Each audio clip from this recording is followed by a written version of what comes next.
கோபம் வந்தால் என்ன செய்ய வேண்டும்?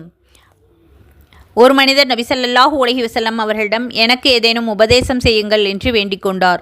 நீர் கோபம் கொள்ளாதீர்கள் என்று நபி ஸல்லல்லாஹு அலைஹி வஸல்லம் அவர்கள் கூறினார்கள். அந்த மனிதர் தன்னுடைய அதே விண்ணப்பத்தை திரும்ப திரும்ப பல தடவை கேட்டார்கள்.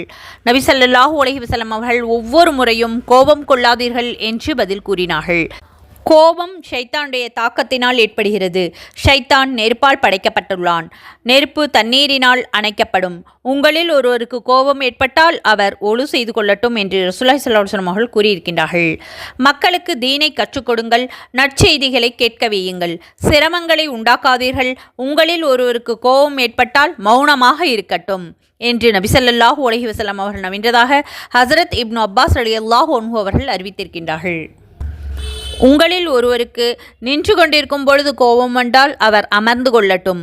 உட்கார்ந்தவுடன் கோபம் போய்விட்டால் சரிதான், இல்லையென்றால் அவர் படுத்து கொள்ளட்டும் என்று ரசூலுல்லாஹி ஸல்லல்லாஹு அலைஹி வஸல்லம் அவர்கள் எங்களுக்கு கூறினார்கள் என அபூதர் ரலியல்லாஹு அன்ஹு அவர்கள் அறிவித்திருக்கின்றார்கள்.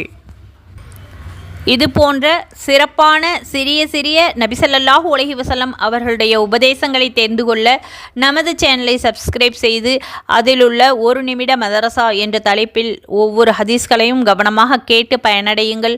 குழந்தைகளுக்கும் கற்றுக் கொடுங்கள். மற்றவர்களுக்கு கற்றுக் கொடுப்பதால் அல்லாஹ் தஆலா நம்முடைய அந்தஸ்துக்களை உயர்த்துகின்றான். இன்ஷா அல்லாஹ் அல்லாஹ் தஆலா மறுமையில் நமக்கு அதிகமான நன்மைகளை தந்தருள்வானாக. ஆமீன். ஜஸாக்குமுல்லாஹு ஹைரன் கசீரா. அஸ்ஸலாமு அலைக்கும் வரஹ்மத்துல்லாஹி வபரகாத்துஹு.